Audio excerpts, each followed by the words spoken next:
Good afternoon, class. Happy Monday. And as we begin week 5 of our journey through this course, I want to congratulate you all on making it about 25% way through the course. Everybody's doing a fantastic job for the most part. We will go over some housekeeping items here shortly for the course, but I just wanted to say that participation seems to be holding steady. So as you all get used to taking online courses and taking a course that is as unique as sports events management, we seem to be making some really good progress. So, a couple of housekeeping items that I wanted to update you all on since we had a little bit of a different lecture video last week. I hope you enjoyed the YouTube video on venue selection. Sometimes I just like to get you all out of the textbook and you don't want to hear me drone on all the time, so I may select an alternative. A lecture resource. So I hope you enjoyed that video, but just a couple of housekeeping items to go over. Mark your calendars, October 13th through the 19th during Play 8. That's October 13th through 19th during Play 8. We will have the midterm exam. Midterm exam will be very, very similar to your quizzes.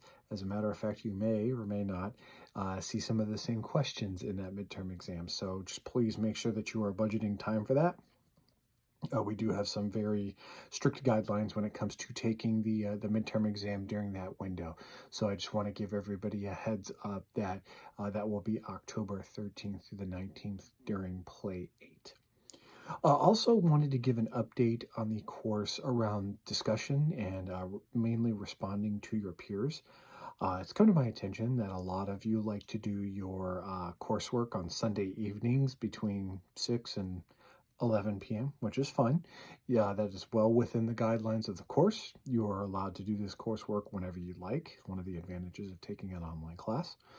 However, several students have reached out with some difficulty during the week finding the opportunity to respond to their classmates to get full credit for the discussion. So I have made the decision moving forward that responding to one of your classmates will be sufficient. I will update the instructions in all of the plays and the modules to make sure that it reflects that. But from going forward, you only required to respond to one of your classmates should the discussion even ask for a response. So please make that note. And that's just to balance the course out. That's to accommodate everyone who like to do their coursework at the beginning of the week. That's to accommodate those who like to do their coursework in the middle of the week. And that's to accommodate those who like to do their coursework at the end of the week. So just one more time, not to be repetitive.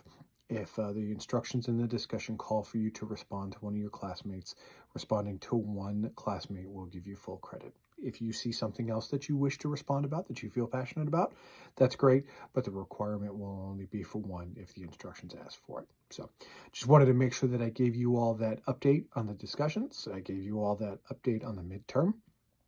In Play 4, I saw some gaps in completion, so if anybody has anything going on, please make sure that you're reaching out. I have filled out several excuse forms for student athletes, which is university policy, but these points are hard to come by as we go through the course, so please make sure that you are taking full advantage of all the points that are given. We do have an extra credit opportunity coming out, which I sent an email out about. So if you attend any of the extra credit activities, please let me know, and I will give you a grade replacement or some points on top of your grade should you desire.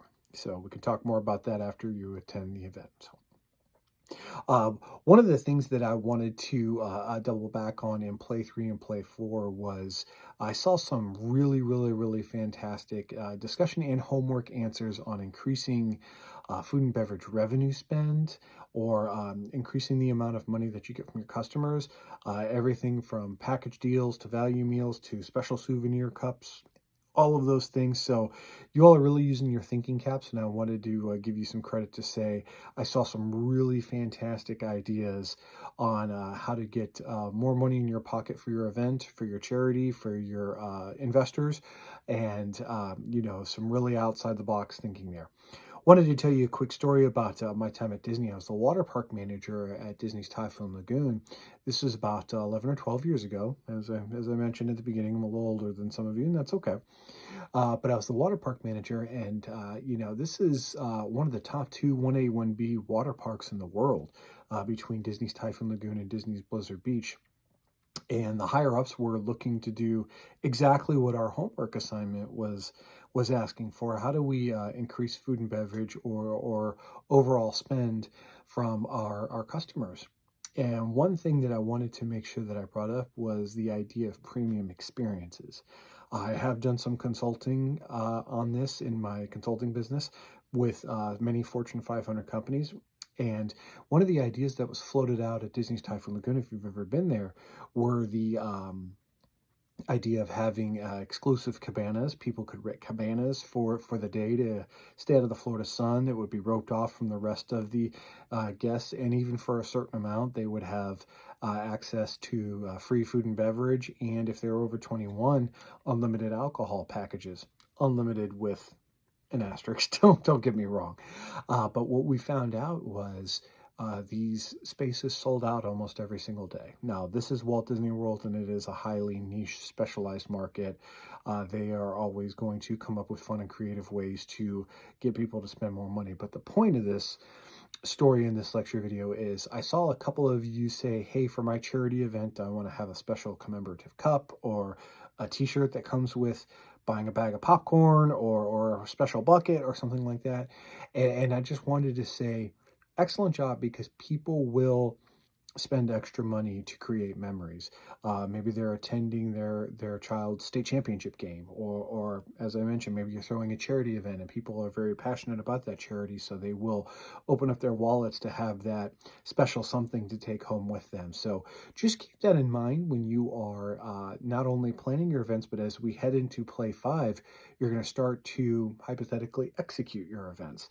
So just wanted to say that premium experiences, increasing spend, having something special for your event that's going to differentiate that from other events is really going to help. So as always, if you have any questions, please feel free to reach out. Please mark your calendars for the midterm. One other thing that I wanted to mention, after the midterm is done and complete, as we head through the course, I will open up the instructions for the final, so you can start working on your final project. The final in this course is a project, it's not a test, but I want to give you plenty of time to do that, so we will open up those instructions after the midterm.